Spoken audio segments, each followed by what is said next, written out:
F-150. What are we doing to it today? We'll find out shortly. Stick around, watch that intro, and I'll let you know what we're doing.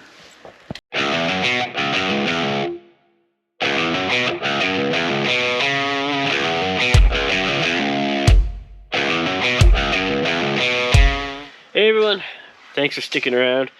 Today, as you just saw, we've got a red Ford F-150 in the shop. It's a 2016, and what are we doing? We are installing a remote starter. Just a nice little Idatalink module. Got all the wires there, somewhat prepped. I've got wires taped up together into their bundles to make it look half decent. And we're going to go through a guide on how to install this. This remote starter, it's for an Idatastart, as I just said, using the HC1 series.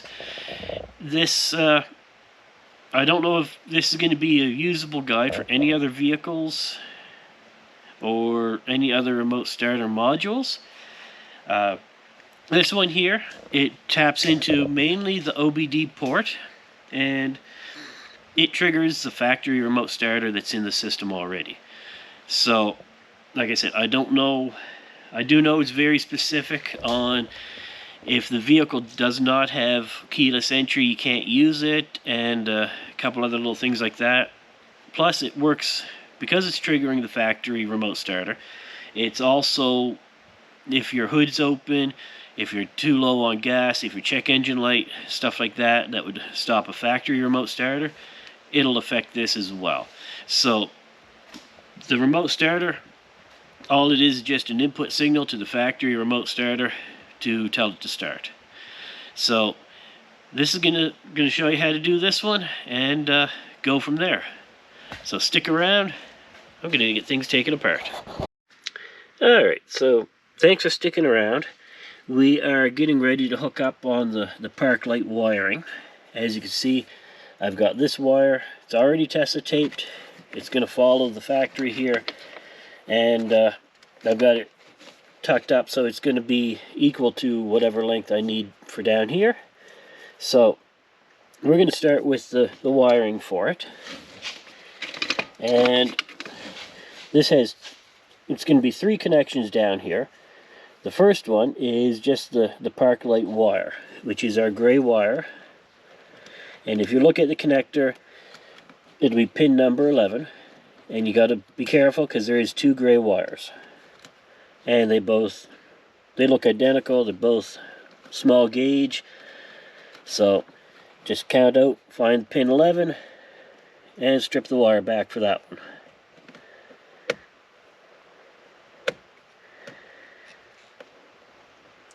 Keeping in mind that it is a very small, delicate wire, and that is the white wire that comes off of the remote starter. And there's the white wire with the black dots. That is our main park light wire.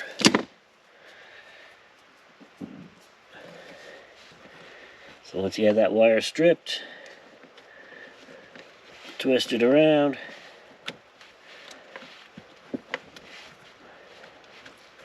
and give it a good coat of solder for keeping it where it needs to stay, and tape it up.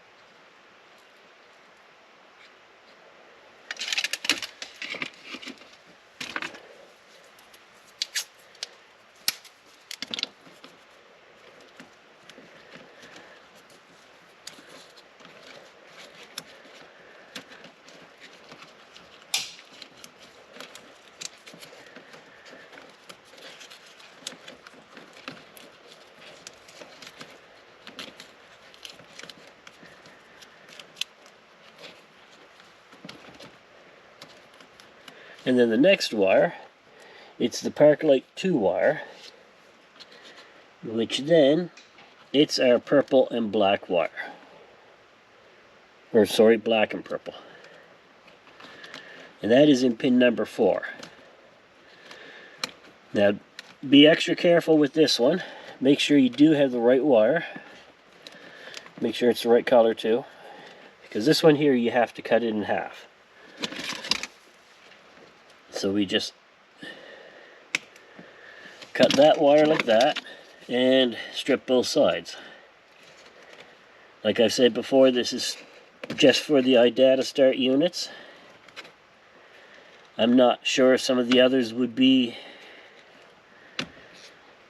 the same style wiring or the same wiring connections. Double check before you do it, but if you're doing an Idatastart, this will work for you. So now we have these two wires. One's white black with blue dots, the other's white red with blue dots. We have the white red with blue dot, that is the connector side. So that goes to the side of the broken wire that now has where the connector is. Kind of self-explanatory, but you never know. And then the white black with blue dots goes on the vehicle side, which would be where the harness comes in on.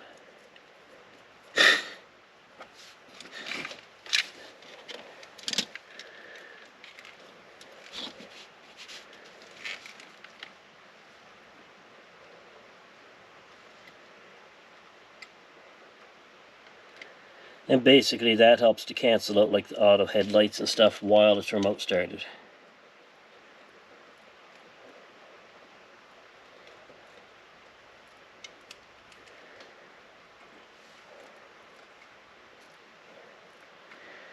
And again, a little bit of solder, tape up the connectors, and that takes care of all the wiring that's needed to be done right here. So all that's left now is just tape the wires back, put it back so it all blends in like the factory, and no one will know we were in here. Which is what you want when you're done.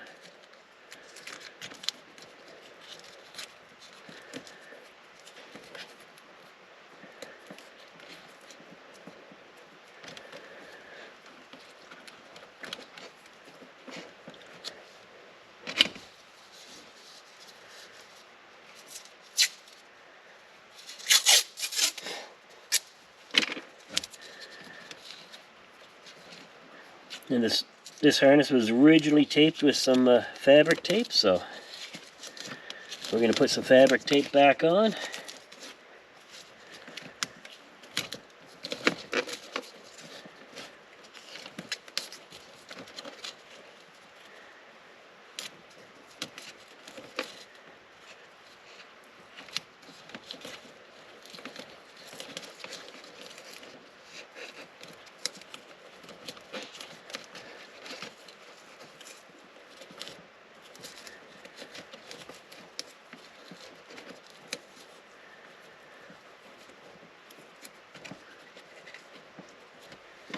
And you can see it's starting to look just like the factory was there before, which is what we want. And once we get down, I'll start putting the wiring in along these where the zip ties here are and make it look just like the factory did. So we'll be right back and we'll start on the actual main wiring. There. So we just finished up the park light wires as you saw, and there is the final result of the wiring. You can see it looks just like the factory, goes in on the same factory zip ties, and goes up and looks just like the original. So now we're going to work on our OBD system. Now you got your module there, you got all your wires there, and again we got it running with the factory like that. So I'm going to show you how to hook it up and clean up the wiring and see if this thing works. So stick around. Alright, so here we are getting ready to hook up all the rest of the wires on this.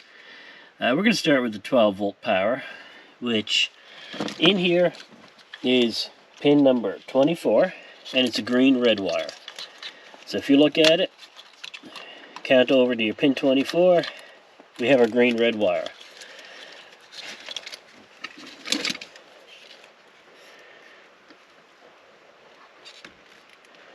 So we just strip that wire back, and then we got a red wire that comes off the remote starter. That is our 12-volt power.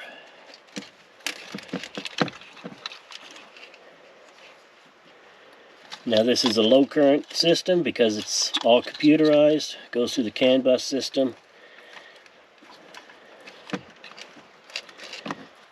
So you won't have very many heavy gauge wires to work with. It's not like the old days when you used to have like some 12 gauge or 10 gauge wire up for the ignition.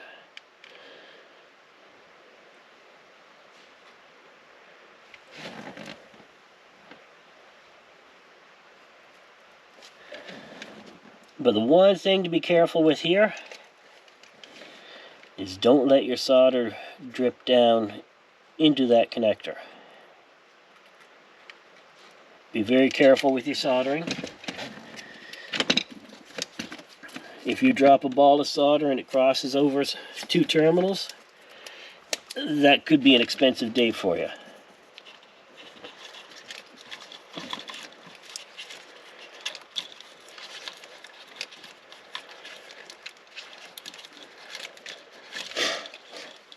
So now with that done, we're going to jump to the next one, which is right next door to it.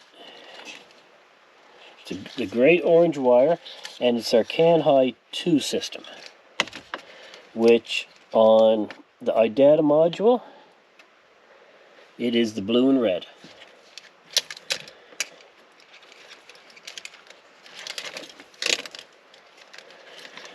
So we trim out to what we need. And I'm just going to cut that right there. Get rid of the extra that we don't need. And get ready to make a connection here.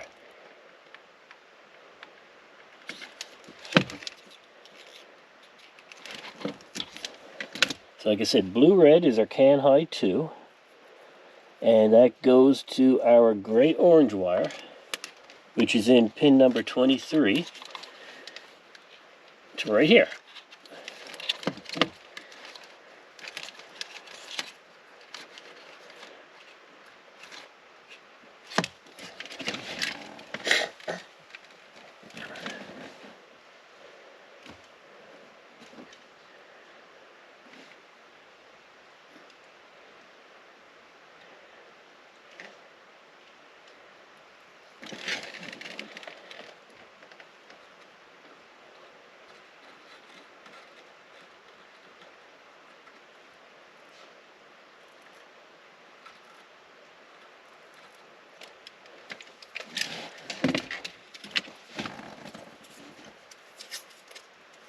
We've only got 6 wires to connect on this whole harness right here, and that will finish off the whole remote starter.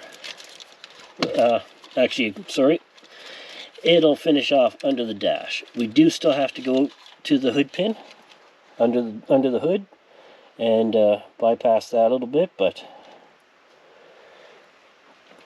now next to this one is pin number 22, which is a purple and orange wire. And that is our CAN Low number 2 system. The other one was our CAN High. This one's our CAN Low, which will be our blue and yellow.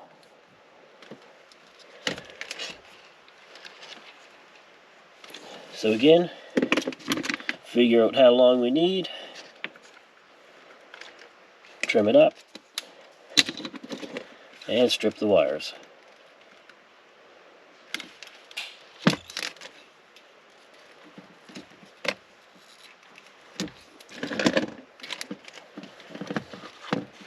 Now, if you're wondering where this module really is, it is the OBD plug that's underneath on the driver's side dash. It comes off with two 8mm bolts, and then I just fed it over the top of the, in here, to get access to the wires. Very easy to get to. The colors are right there. You just trim the little bit of the tape off from the harness, and you got lots of room to work with.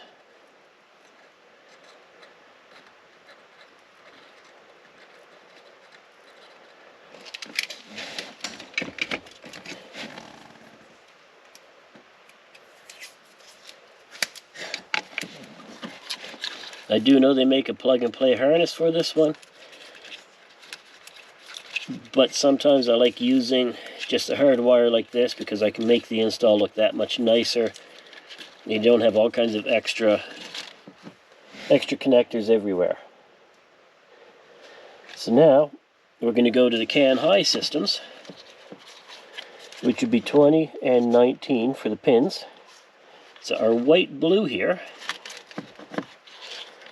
that is our can high 1 system, and like I said, that's pin 20, and that's going to our brown and red, which is right here.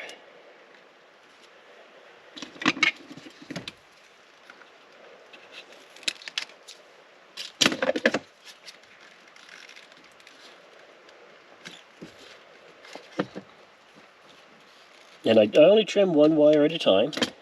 That way I don't get confused, I don't lose where I am, and it just makes it easier for me to keep track of what I'm doing. If you want to trim them all at the same time and work with it that way, go for it. All the power to you. This works for me, that might work for you, as long as you make the connections proper.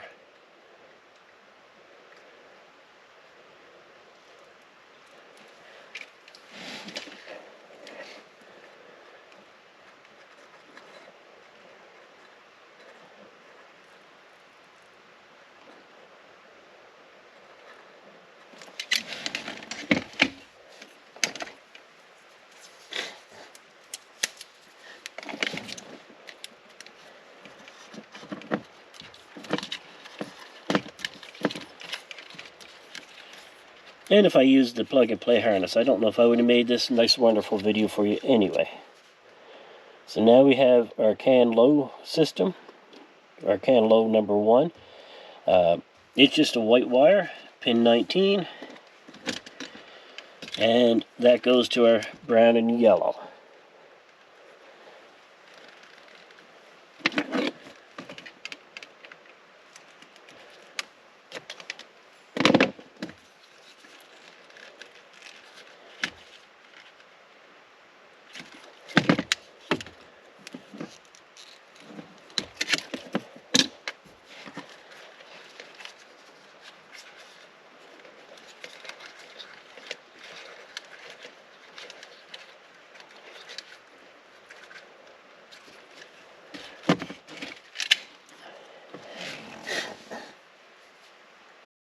Alright, thanks for sticking around this long, everybody.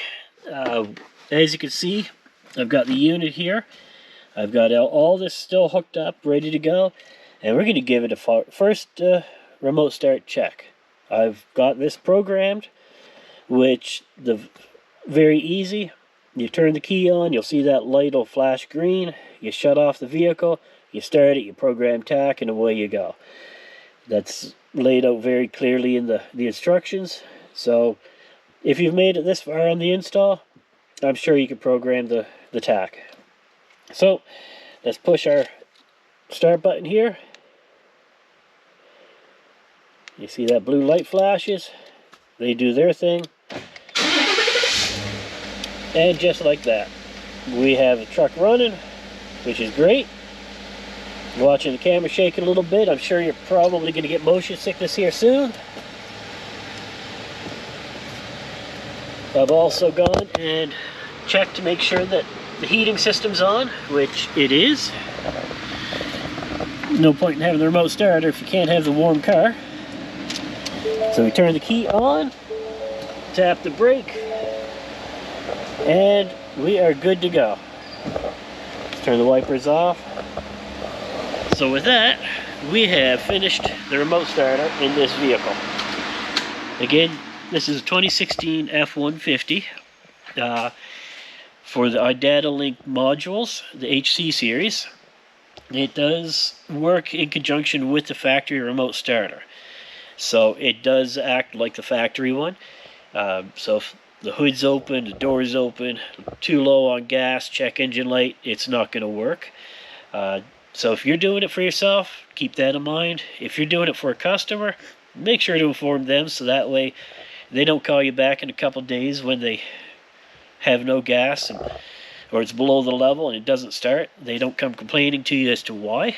So just to help keep them informed. So I'm going to put this back together. I'll show you the final product here, and we'll go from there. So stick around, show you how it's done. Alright, so here we are, completely finished. Move things around. You can see I got the wire there for the park lights. Looks just like the factory. I've got our OBD plugged back in place. You can see all the wiring there. That's all tucked back in. And you can kind of see up there the remote starter tucked up out of the way. Nice, neat, clean. Everything's ready to go. Now, I know some of you are asking, what about the hood pin? You said you were going to show me the hood pin. I didn't see the hood pin. Well, I'm going to show you. This truck just happened to have a factory installed hood pin, which means I didn't have to do anything under the hood, which is nice because they got a good bit of undercoating on this. But I'm going to show you.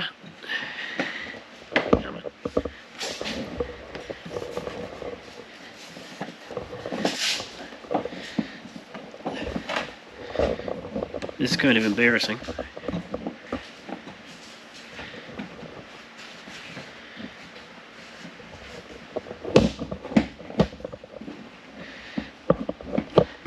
There we go.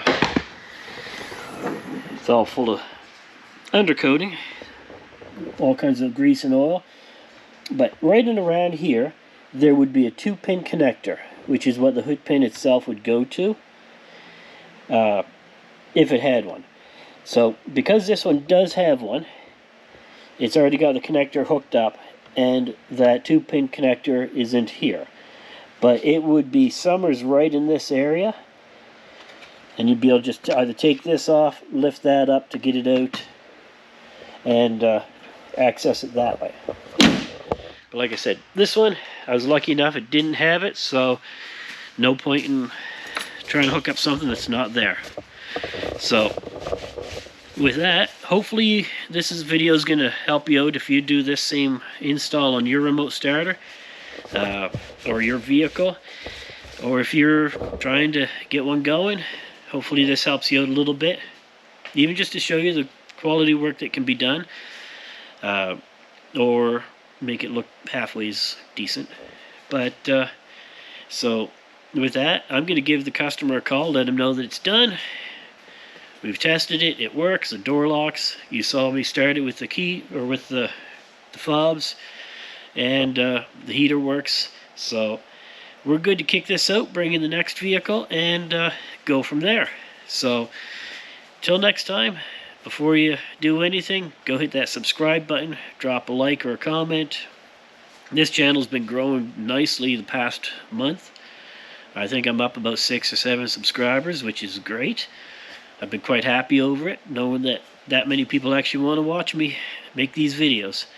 So again, go hit that subscribe button, drop a like or a comment, let me know what you think, and till the next video, remember to keep it loud and stay warm.